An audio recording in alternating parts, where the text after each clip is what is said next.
We're on our way back to school from gymnastics class. And only in Boulder, Colorado, the kids are singing John Lennon's Imagine at the back of the bus, when Jessie stops herself mid-verse, stretches her arm across the aisle like a sunbeam, tugs at the edge of my shirt and asks, "Andrea, what does hatred mean?" Jessie's 5 years old. Anything I say, she's going to believe. But I realize I don't know the answer.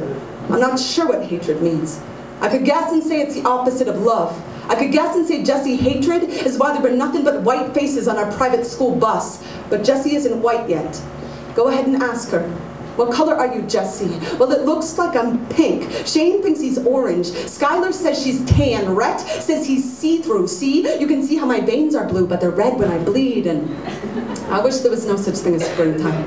Because I don't trust the machines that will one day be planting seeds in these gardens, teaching them some people are flowers, some people are weeds. Rip the weeds by their roots, ignore their screams, tilt your own face to the sun. Take what you want, you are the chosen ones. Sitting Bull said white people are liars and thieves.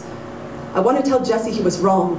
I want to tell her we didn't come like a time bomb, gunpowder on our breath, teeth built like bullets, that this land didn't weep when our feet first mercilessly hit the ground. I don't want to say we drowned and maimed the children, sliced long strips of their skin for bridal reins. I don't want to say the moon was slain, the constellations dispersed like shrapnel. Jessie mothers killed their babies, then killed themselves when they saw our faces on the horizon, and all that we left was a trail of tears. But if I have to say that, I want to say our boat stopped there. I want to say the waves never saw the sails of slave ships, never heard the sound of chain links, but Jessie thinks slaughterhouse, think people branded, suffocating, foaming at the mouth. Can you imagine what kind of pain you would have to endure to throw yourself overboard 2,000 miles out to sea, lungs gratefully, exchanging breath for salt water gratefully, trading life for death? Can you imagine being chained to your dead daughter?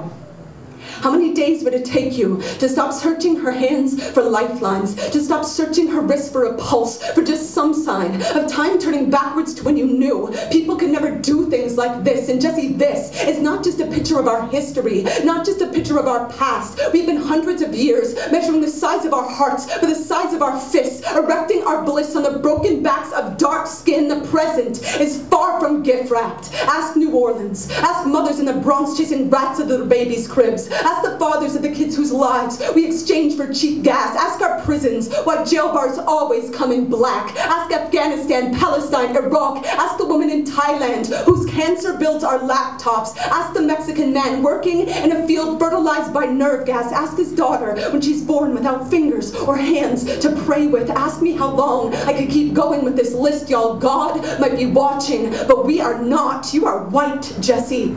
There are bodies dangling from the limbs of your family tree. Our people pull people from the soil like weeds. Breathe in our story. Force yourself to hold it in your lungs till you can hear our hymn sung beneath white sheets, till you can feel your own finger on the trigger of that gun. Feel yourself fire as he shouts. Do not look away as bullet enters hoodie, enters heartbeat. Now breathe out. This is where we come from. This is still where we are, and whether we're hateful or just asleep, the math adds up the same. You cannot call up the dead and say sorry, we were looking the other way. There were names and faces behind our apathy, eulogies beneath our choices. There were voices deep as roots, thundering unquestionable truth through the white noise that pacifies our ears. Don't tell me we don't hear. Don't tell me we don't hear when another boy is slain in our backyards and no one comes to take away that rope gun. Don't you think it's time something changed?